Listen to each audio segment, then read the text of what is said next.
আসসালামু আলাইকুম রহমতুল্লাহ। প্রিয় দর্শক, কেমন আছেন? আশা করি ভালো আছেন। প্রিয় দর্শক, এমপিভুক্ত শিক্ষকদের বৈশাখী ভাতা নিয়ে নতুন চিঠি জারি। চলুন বিস্তারিত জেনে নিই। প্রিয় দর্শক, এমপিভুক্ত শিক্ষক কর্মচারীদের বৈশাখী ভাতার বিল সাবমিটের সময় বাড়িয়ে নতুন চিঠি জারি করা হয়েছে। চিঠি অনুযায়ী আগামী 4 এপ্রিল পর্যন্ত বৈশাখী ভাতার বিল সাবমিট করা যাবে।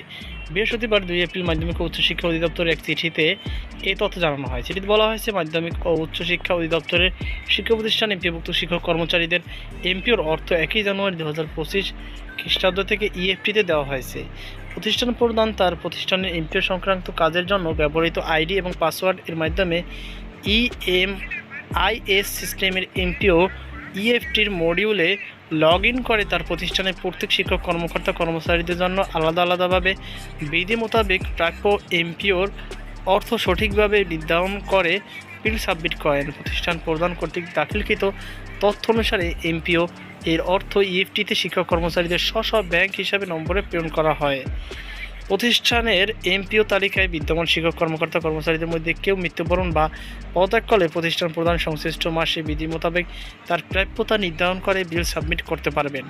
এছাড়া সাময়িক বরখাস্ত, অনুমোদনহীন অনুপস্থিতি বা অন্য কোনো কারণে বিধি মোতাবেক কোনো শিক্ষক কর্মকর্তা কর্মচারীদের আংশিক বা সম্পূর্ণ বেতন কর্তন বন্ধ করার প্রয়োজন হলে প্রতিষ্ঠান প্রধান বিল সাবমিট অপশনে তা উল্লেখ করবেন। শিক্ষক ও কর্মচারীরা এমপিও এর অর্থ ইএফটিতে পাঠানোর ক্ষেত্রে প্রতিষ্ঠান প্রদানের দাখিলকৃত তথ্যই চূড়ান্ত হিসাবে বিবেচিত হবে। ভুল তথ্যের কারণে কোনো শিক্ষক কর্মচারীরা এমপিও এর অর্থ ইএফটিতে পাঠানো না হলে বা অতিরিক্ত অর্থ পাঠানো হলে তার দায় বা প্রতিষ্ঠান প্রদানের উপর যাবে।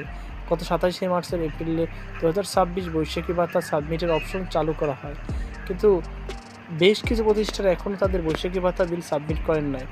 এই পরিস্থিতিতে আগামী 4 এপ্রিলের মধ্যে 2026 খ্রিস্টাব্দে বৈশাখী ভাতা এর বিল সাবমিট সম্পন্ন করার জন্য সংশ্লিষ্ট শিক্ষা প্রতিষ্ঠানের প্রধানদের নির্দেশক্রমে বলা হয়েছে। উল্লেখ্য, শুধুমাত্র আইবাসে যাচাই এর মাধ্যমে ভ্যালিড জনবলের তথ্য বিল সাবমিট অপশনে যুক্ত হয়েছে। যাদের তথ্য এখনও ভুল আছে তাদের সঠিক তথ্য প্রাপ্তি এবং যাচাই সাপেক্ষে পরবর্তীতে বিল সাবমিট অপশন যুক্ত করা হবে। তো প্রিয় দর্শক, দেখতে পাচ্ছেন এই হচ্ছে নোটিশ। এই নোটিশের মাধ্যমে জানিয়ে দেওয়া হয়েছে। তো সকল বাধা সুস্থ আজকে পর্যন্ত। আল্লাহ হাফেজ।